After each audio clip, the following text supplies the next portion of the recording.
জুলাই ঘোষণাপত্র নিয়ে আমরা বেশ কিছু ফোন কল পেয়েছি যে এটা কদ্দূর, এটা ডেভেলপমেন্ট কি। আমরা শুধুমাত্র এটা বলতে পারি এটা নিয়ে কথাবার্তা হচ্ছে।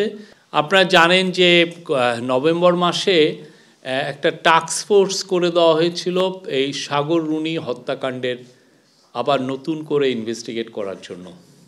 জুলাই ঘোষণাপত্র নিয়ে আমরা বেশ কিছু ফোন কল পেয়েছি যে এটা কদ্দূর, এটা ডেভেলপমেন্ট কি। আমরা শুধুমাত্র এটা বলতে পারি এটা নিয়ে কথাবার্তা হচ্ছে এবং এটা নিয়ে সামনে পলিটিক্যাল পার্টিগুলোর সাথেও কথাবার্তা হবে এবং আমরা আশা করছি যে আপনারা এই বিষয়ে সামনে আরও ডেভেলপমেন্ট দেখবেন। এটা একটা আমি আগে শেষ করে নিই। আর একটা হচ্ছে যে আপনারা জানেন যে নভেম্বর মাসে একটা টাস্ক ফোর্স করে দেওয়া হয়েছিল এই সাগর রুনি হত্যাকাণ্ডের আবার নতুন করে ইনভেস্টিগেট করার জন্য। সাগর রুনি আমরা এখানে যারা আছি আমরা সবাই সাংবাদিক, আমাদের ভাই এবং বোন ছিলেন এবং এটা আমাদের খুবই একটা ট্রাজিক একটা অধ্যায় আমাদের সাংবাদিকতার।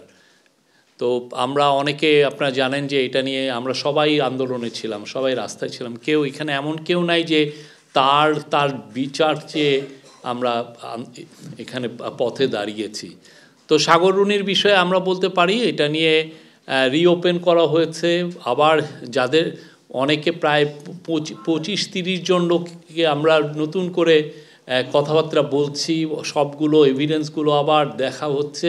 এটা নিয়ে খুব অনেক বেশি কাজ হচ্ছে। আমি বলবো যে খুব দ্রুত গতিতে আছে। যেই টাইমটা আমরা লস করেছি সেটাকে কীভাবে মেকআপ করে এটার একটা এটা খুবই একটা টাফ একটা টাস্ক হবে। জানেন ঘটনাটা কত 12-13 বছর আগে ঘটেছে, সেটাকে আবার নতুন করে ইনভেস্টিগেট করা। বাট এটা কাজ করছে পিবিআইয়ের প্রধান এটা ইয়েছে, ওনার সাথে আজকে আমাদের কলিগের কথা হয়েছে ওনার সাথে।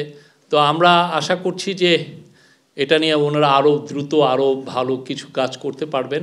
পিবিআইয়ের একটা বড় জিনিস কি, পিবিআই আপনারা জানেন কিছুদিন আগে ওনারা ইভেন 30 বছর আগের মার্ডারেরও ক্লু ওনারা বের করে ফেলেছেন।